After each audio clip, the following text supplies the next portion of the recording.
In the Senate hearing, Justice Secretary Boying Ramula proposed a new rule for the Witness Protection Program.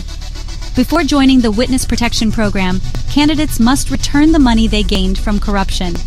Senator Macroleta said, "There is no law requiring that. The Department of Justice cannot add conditions not written in law." Mr. Secretary, a couple of days ago, in the last hearing when you were here, we somehow settled the issue that restitution is not a requisite for an applicant to the WPP. Is that correct? It's not in the law. But sa akin ko kasi, hindi lang po batas na nagdidictate ito. It's also what is morally right, what is expected of us. Yan po kasi, kahit hindi nilagay sa batas, mga given po yan sa ating lipunan. What do you mean by that, Mr. Secretary?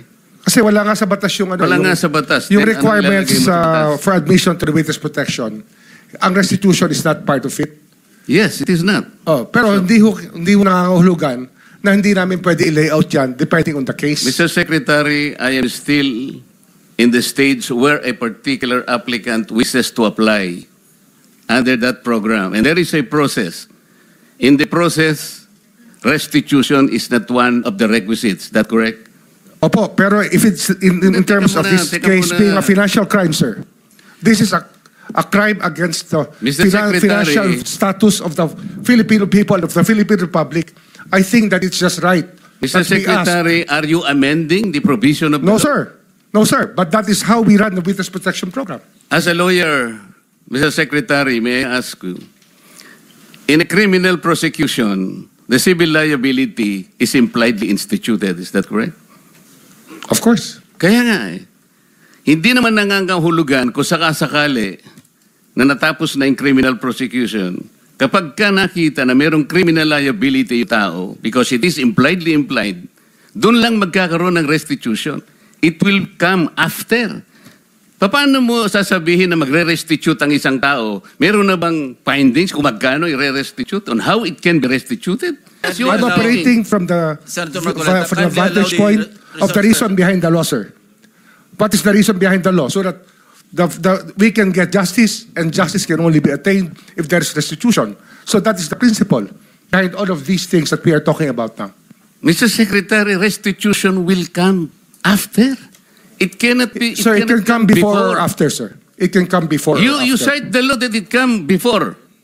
Wala nga po sa batas eh.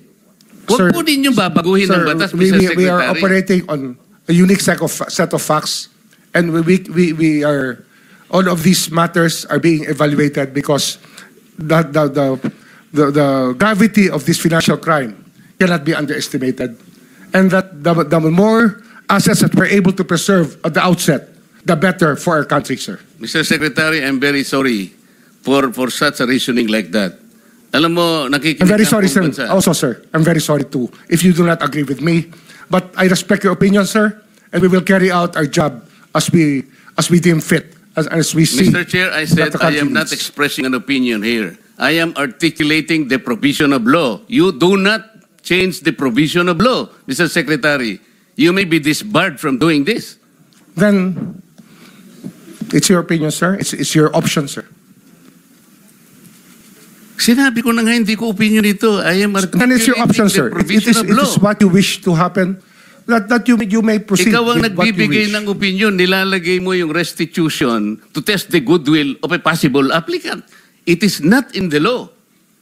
Unless you are able to point out the provision of law that it come before. Hindi ganun eh. Sabi mo na nga, and we admitted, impliedly instituted ang civil liability, but this will come eventually after the court has pronounced kung magkano ibabalik niya kung meron man. Not before. Thank you, Mr. Chair. A fiery debate on witness protection. Should returning money be a requirement?